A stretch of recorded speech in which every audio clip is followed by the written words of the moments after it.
Artinya bahwa ini persoalan perebutan coupling antara Amerika dengan Cina seperti itu.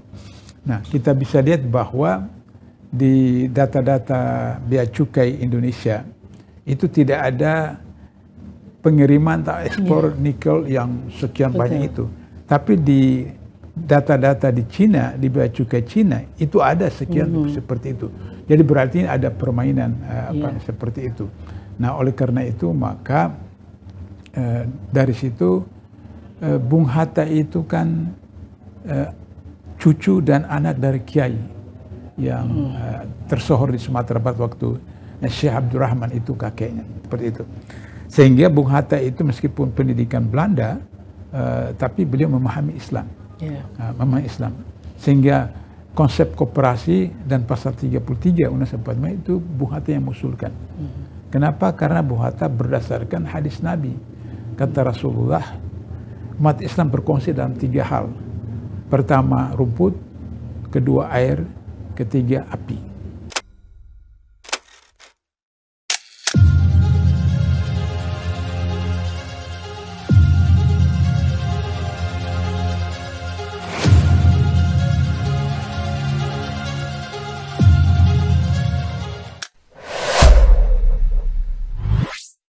Assalamualaikum warahmatullahi wabarakatuh.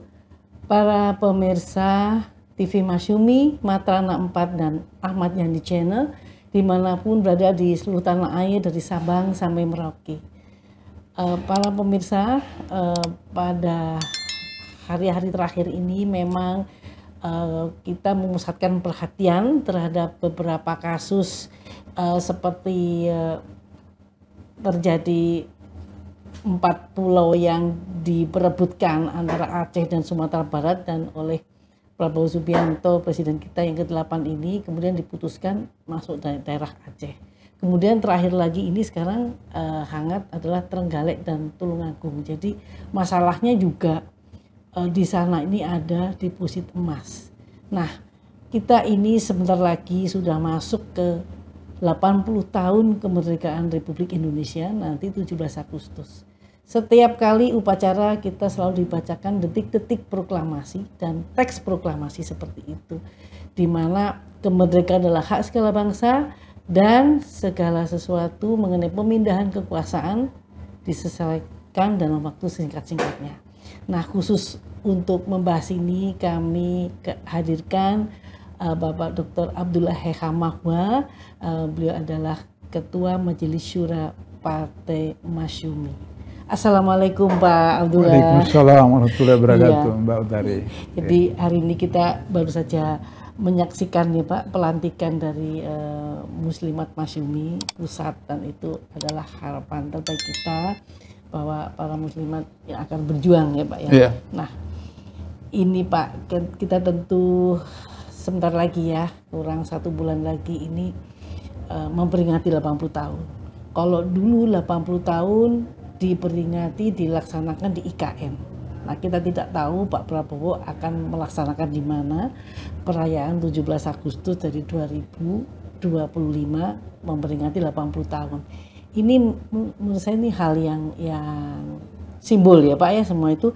Tetapi dengan pergolakan politik dan sekarang ini makin kesini nih banyak masyarakat itu makin kritis. Nah, kita lihat saja yang sumber daya alam kita ya Pak, ini baru yang soal pertambangan.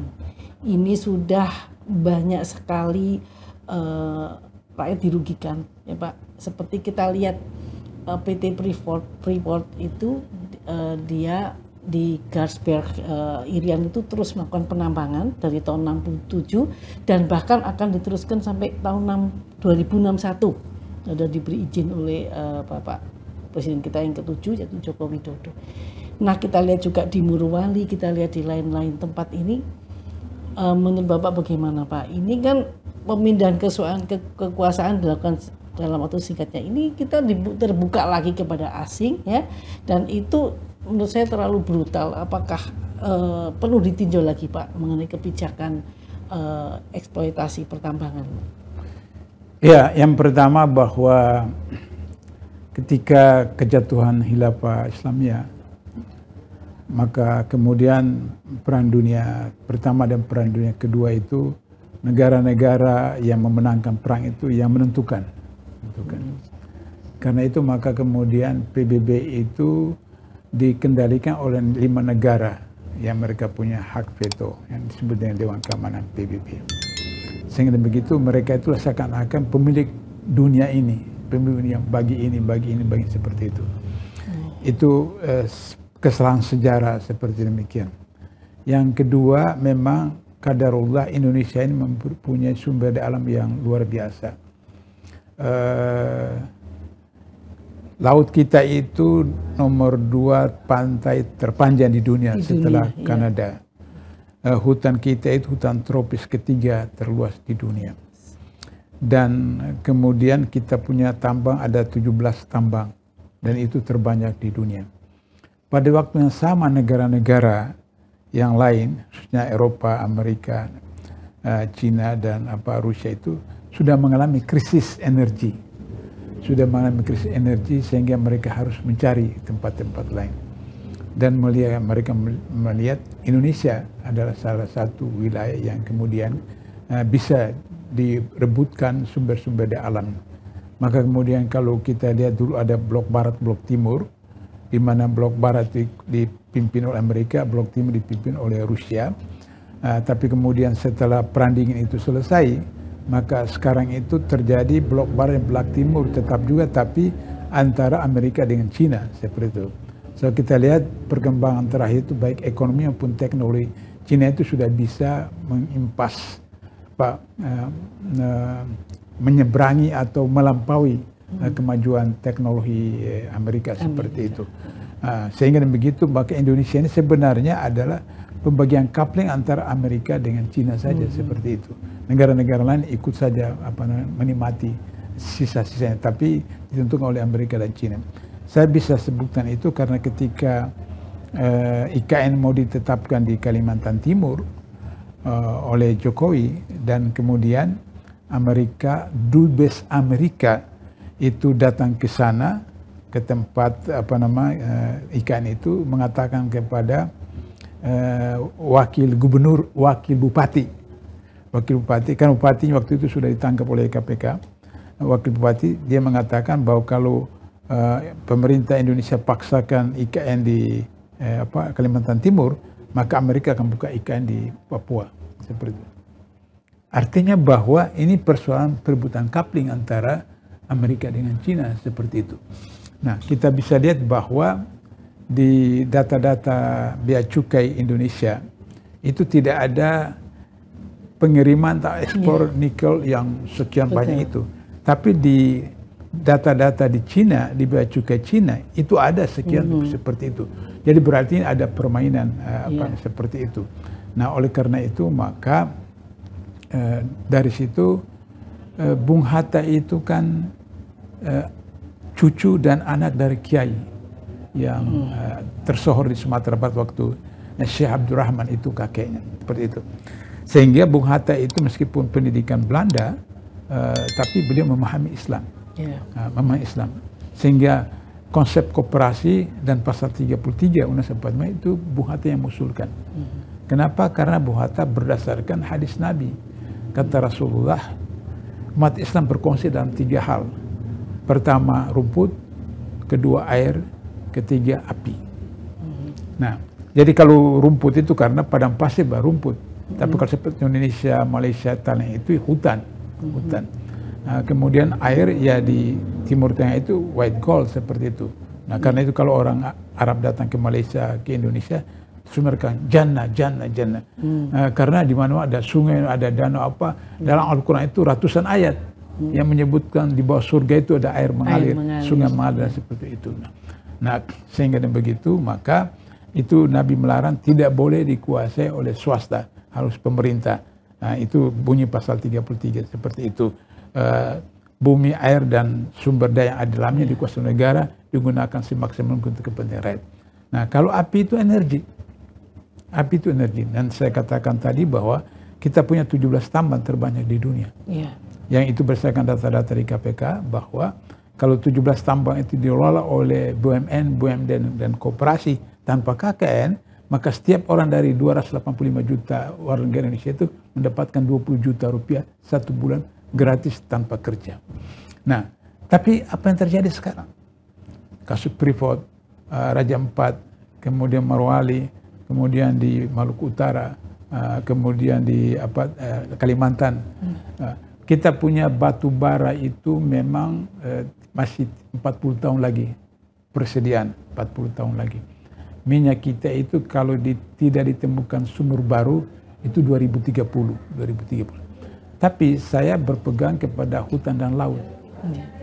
Selama dunia ini masih ada, laut itu ada. Hutan bisa habis, tapi laut tidak habis. Dan laut itu menurut Kementerian Kelautan dan Perikanan punya potensi 30.000 triliun satu tahun.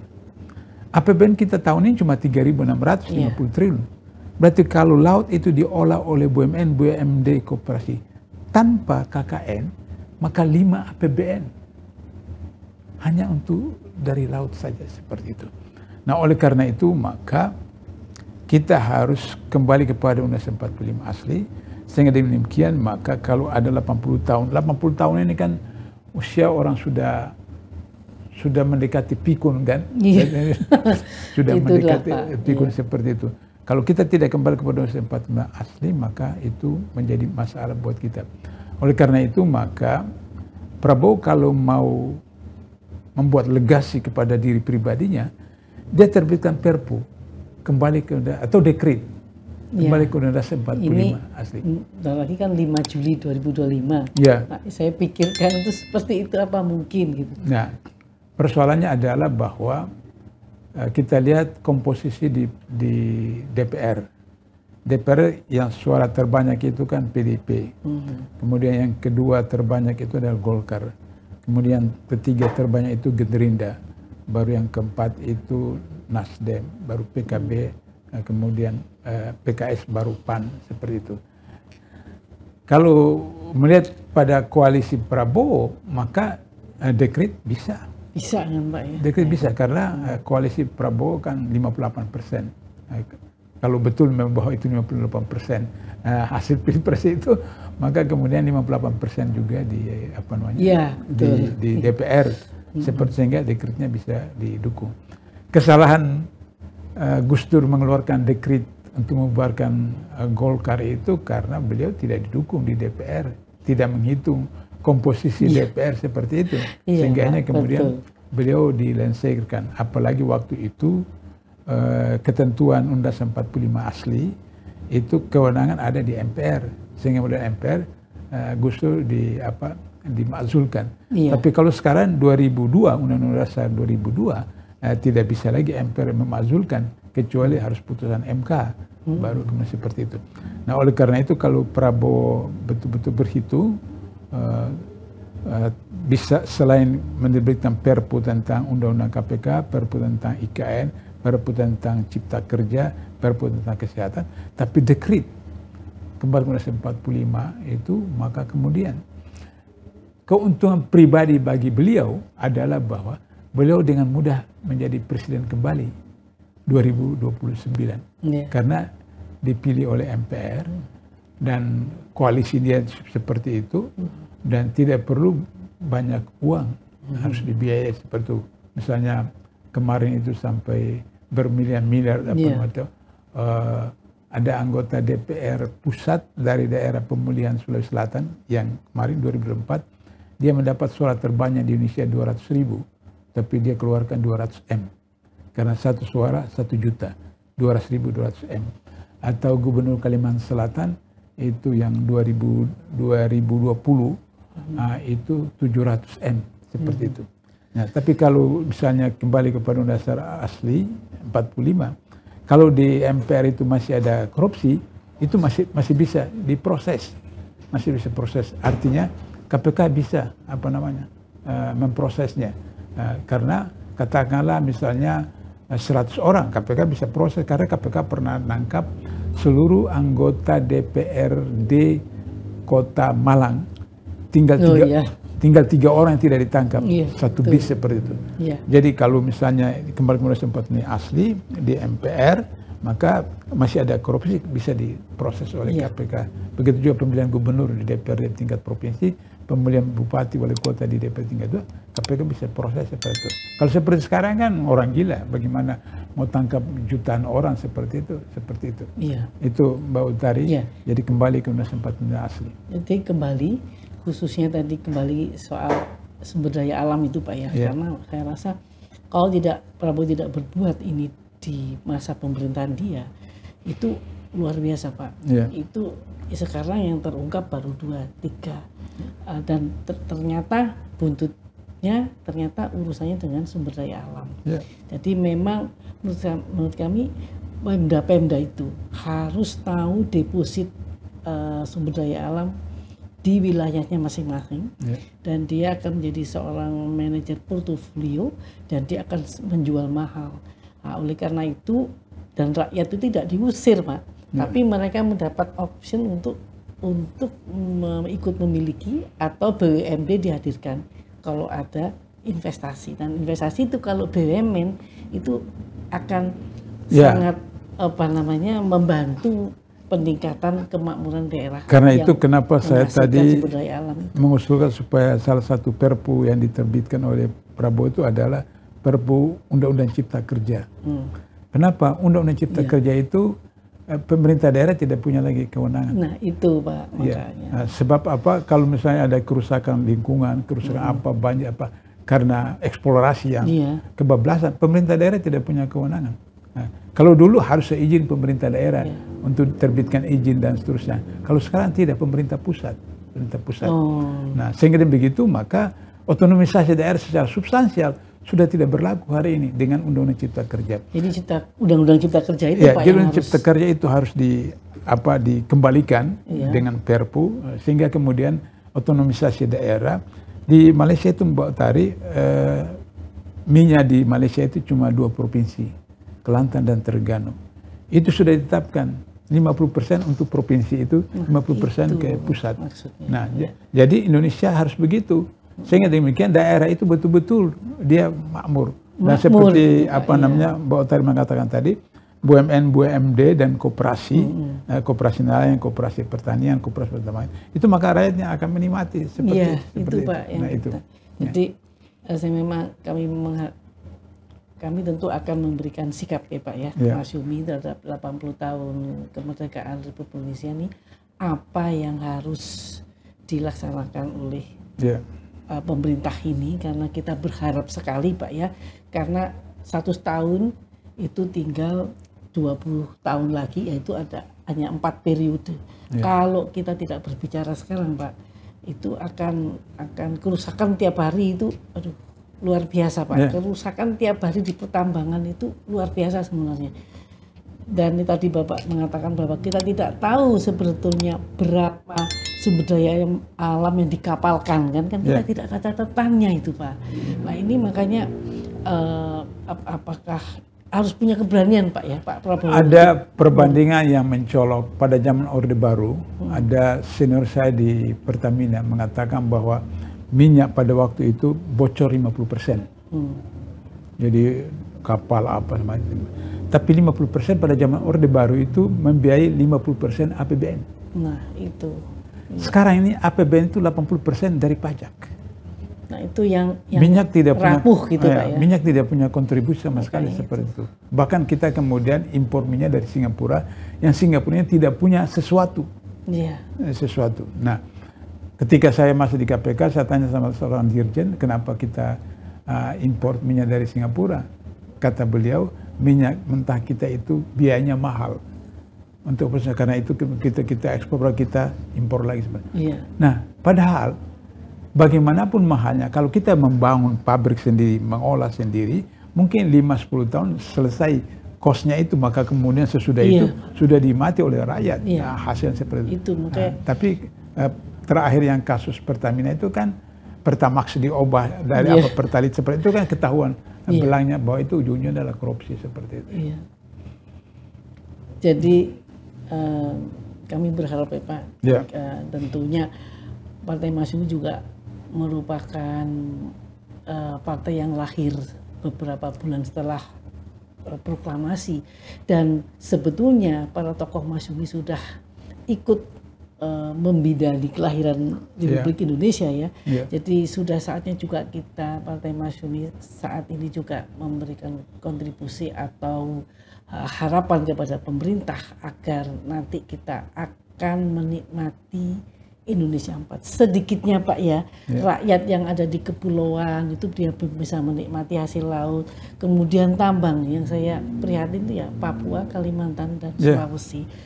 Nah ini tentu harapan kita semua. Jadi bisa dengan Perpu ya Pak ya? Ya bisa dengan Perpu. Dengan Perpu tentu kita bisa meninjau kembali yang Undang-Undang Cipta Kerja itu bisa Pak? Oh iya bisa. Bisa ya Pak? Iya. Jadi masih ada peluang Pak ya kita ya? Jadi Prabowo bisa terbitkan 5 Perpu. 5 Perpu?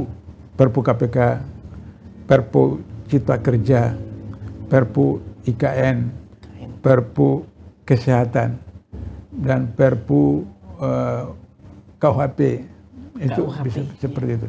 Sebab IKN itu kan sekarang sudah jadi apa namanya benda mati atau tidak terpenuhi. Kemudian juga rob apa, kemudian banjir apa segala macam. Jadi saya kira kalau misalnya ibu kota pemerintah mau dipindah bisa saja. Bisa. Tapi ibu negara tetap Jakarta. Karena ibu negara itu punya sejarah, punya historis, punya seterusnya. Ibu kota pemerintahan apakah di Jawa Barat atau Jawa Tengah di satu daratan. Tidak ada di dunia ini pemindahan ibu kota itu di lain pulau. Itu daratan. Australia itu satu daratan. Ya, Amerika daratan. Ya, Malaysia itu daratan seperti itu.